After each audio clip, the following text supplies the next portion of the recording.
Yeah, my people, how are they? Happy Sunday to you guys. Because I pay also. And when I do this video, and the only one I do away because you gotta go. But before that, help me and share this video. You know, this video. Happy who I go to talk. Let your work be sharing. Because the way back to money men at this page.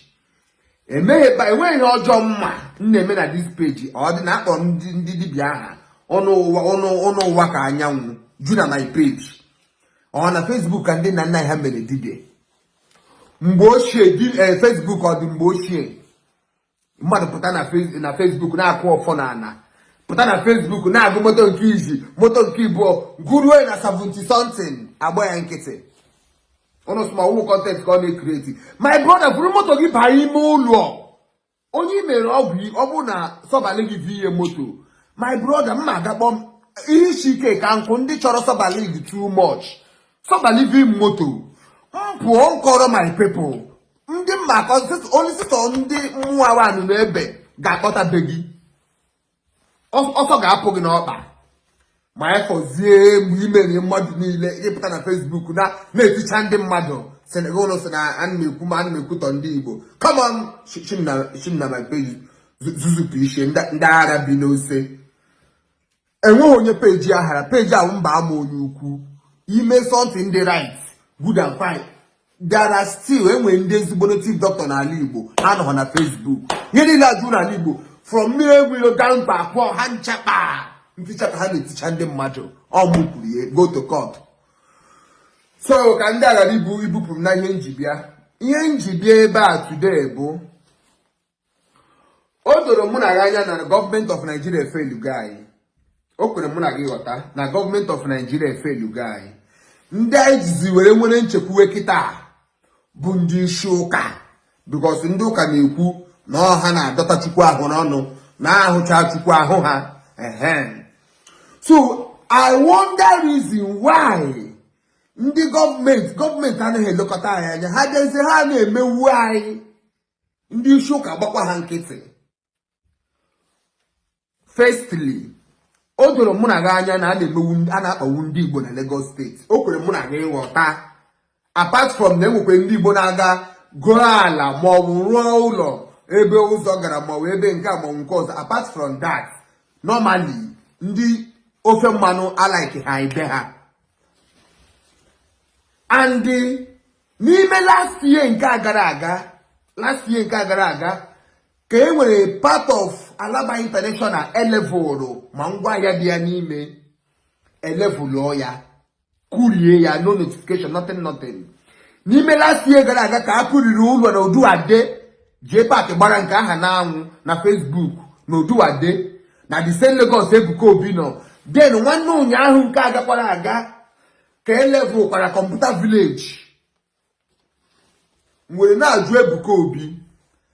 Let's assume na imam government because o doro n'anya na iwe okwuchara ha ncho mechara ha ncha uhebe government no. Ebuka ma boundary ya. Ebuka ma ihe ọ na-eme bubu Obi ma now mango government okwu. Ebuka Obi mepon kita okwu against government.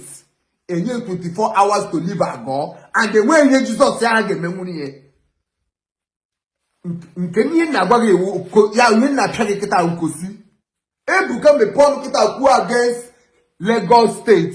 A ga-enye Ebuka 24 or 48 24 hours to pack and leave ago kota.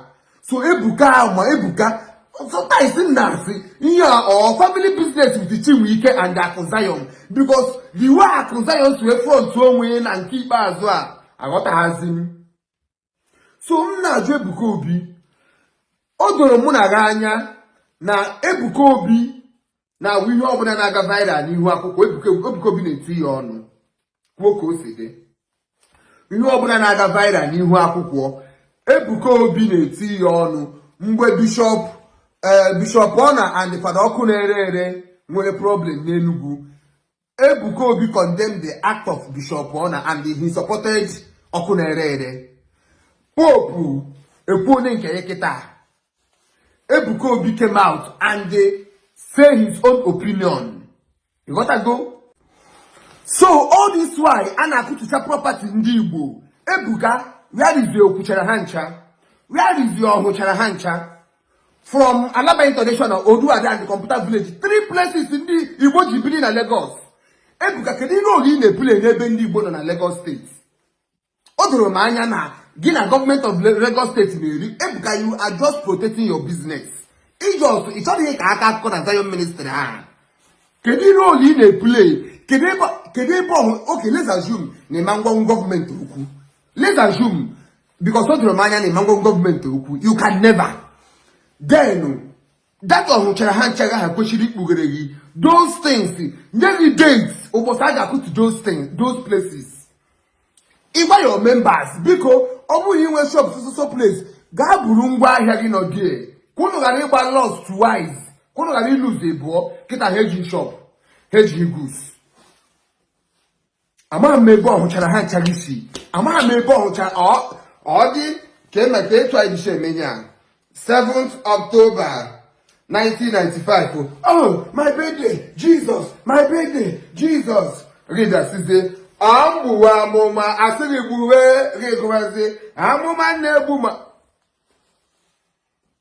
Onye mere unu ihe a. Ebuka na protect business ya. Ebuka mana oman call Ebuka man meponwo nu kude sanwo ma ya koze sanwolu. Ebuka kedi role in a play n'ebe Ndi Igbo no Ndi Igbo ni le trust chagi. Ebuka, do you know how many people you send in the village in the name of Akros Roge?